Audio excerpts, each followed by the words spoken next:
Stai per vivere un'esperienza davvero insolita. Proverai un metodo innovativo di apprendimento, l'ascolto simultaneo bilingue attraverso la tecnologia binaurale. Questa tecnica sfrutta la straordinaria capacità della nostra mente di adattarsi e trovare pattern in situazioni complesse. Nei primi minuti potresti percepire le due voci come un insieme indistinto. È perfettamente normale. Il tuo cervello sta calibrando i suoi filtri. Non sforzarti di seguire tutto.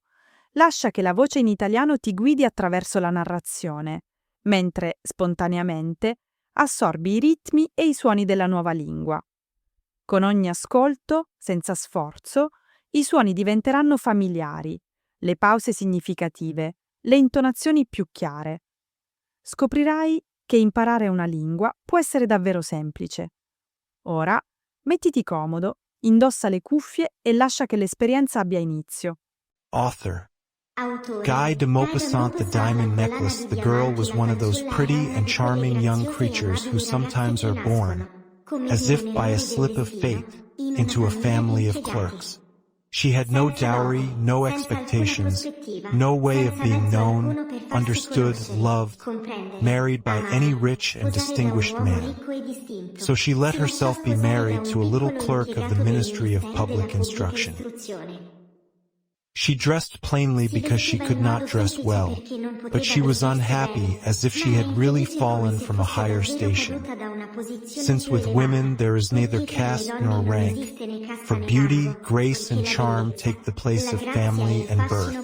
Natural ingenuity, instinct for what is elegant, a supple mind are their sole hierarchy, and often make of women of the people the equals of the very greatest ladies. Mathilde suffered ceaselessly, feeling herself born to enjoy all delicacies and all luxuries.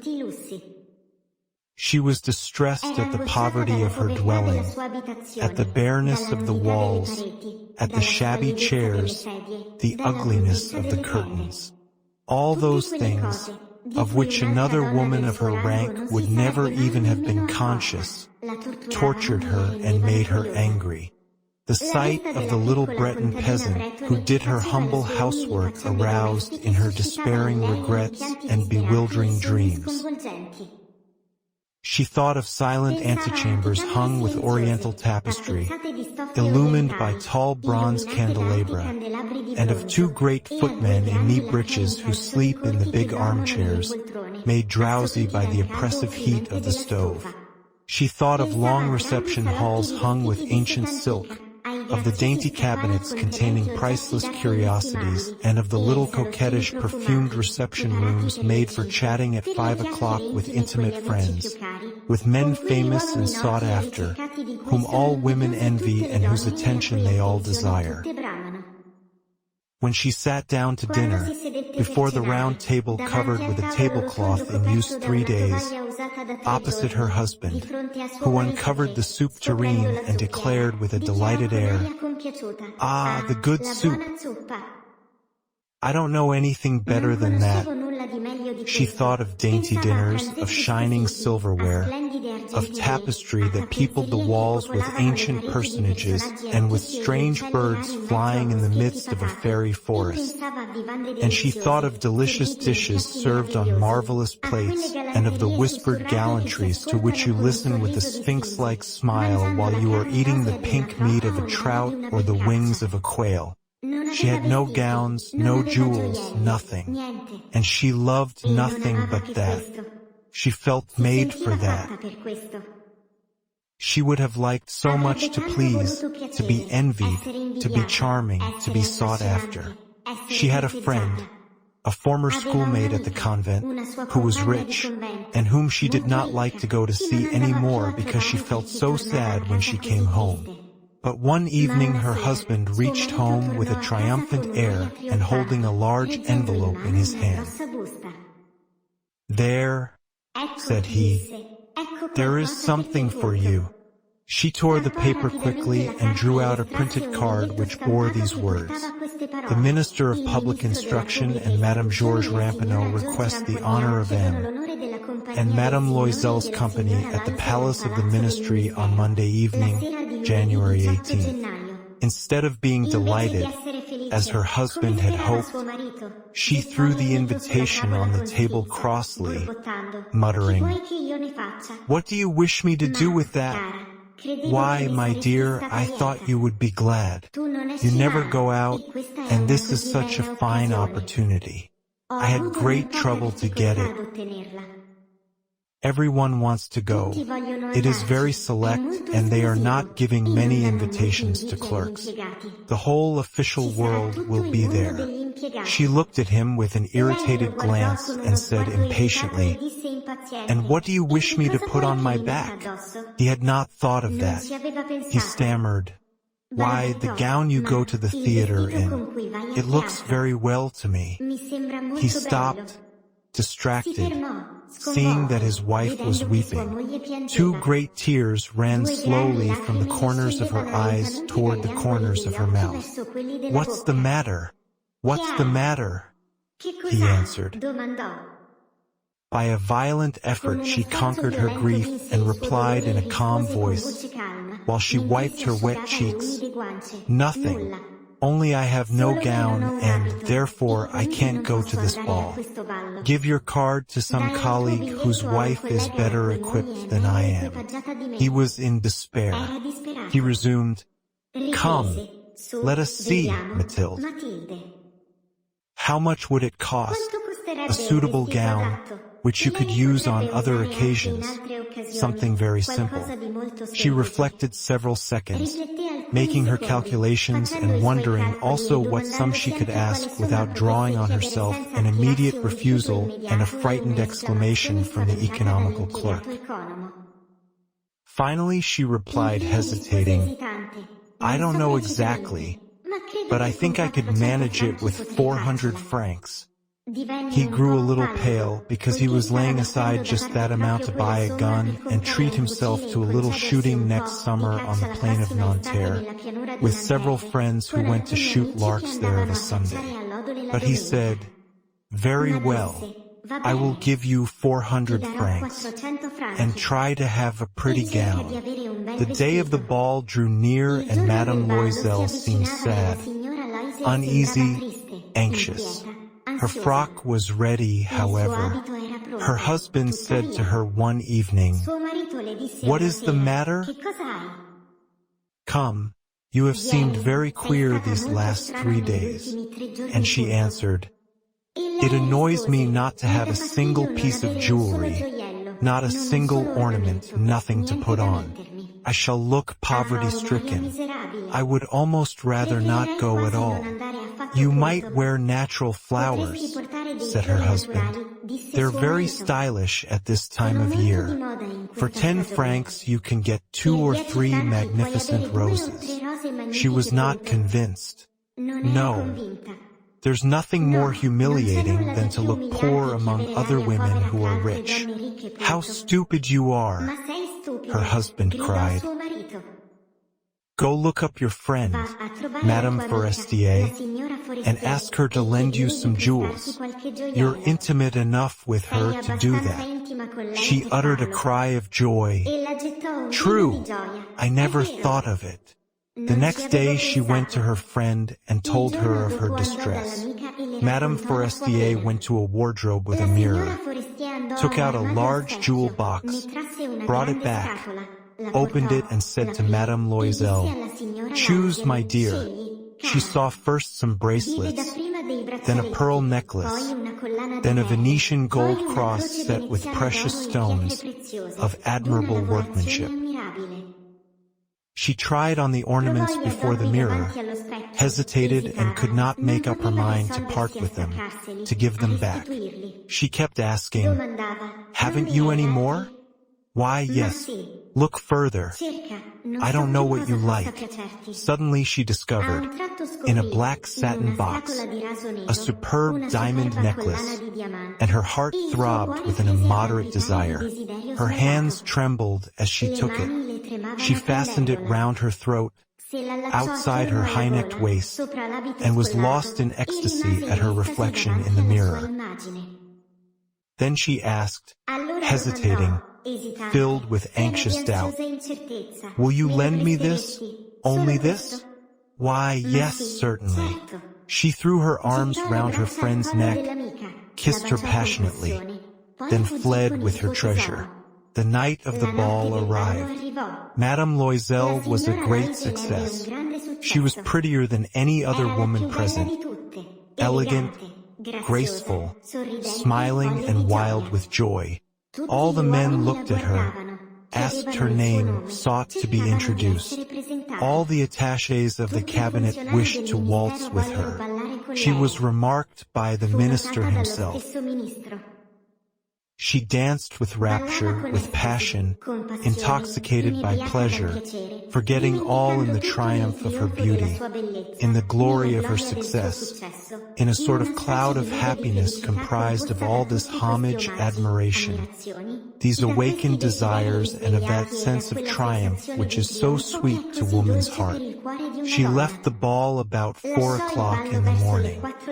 Her husband had been sleeping since midnight in a little deserted anteroom with 3 other gentlemen whose wives were enjoying the ball. He threw over her shoulders the wraps he had brought, the modest wraps of common life, the poverty of which contrasted with the elegance of the ball dress.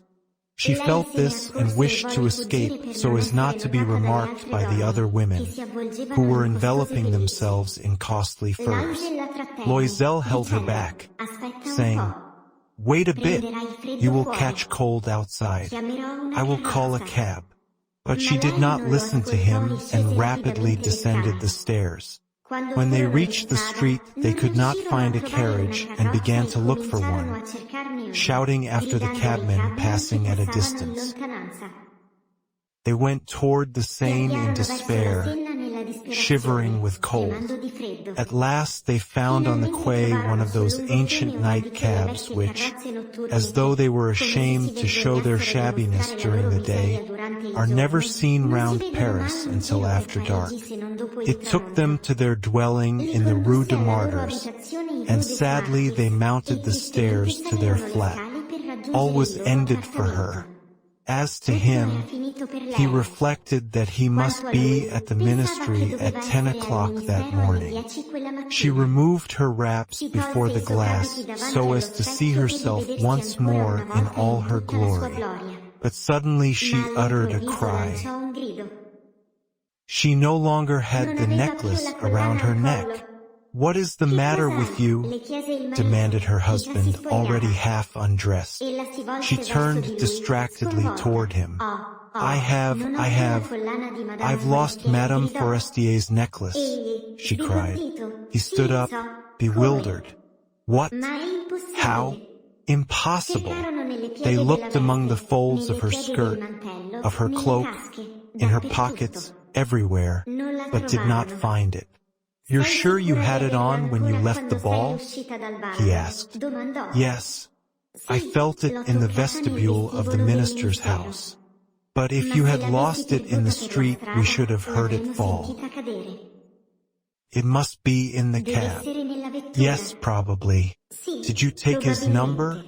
"No." "And didn't you notice it?" "No." They looked, thunderstruck, at each other. At last Loisel put on his clothes. "I shall go back on foot," said he, "over the whole route to see whether I can find it." He went out.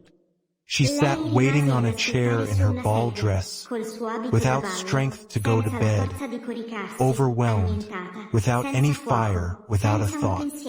Her husband returned about 7 o'clock. He had found nothing. He went to police headquarters, to the newspaper offices to offer a reward. He went to the cab companies, everywhere, in fact, whither he was urged by the least spark of hope.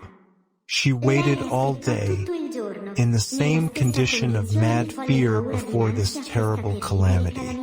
Loisel returned at night with a hollow, pale face. He had discovered nothing. "You must write to your friend," said he, "that you have broken the clasp of her necklace and that you are having it mended. That will give us time to turn round." She wrote at his dictation.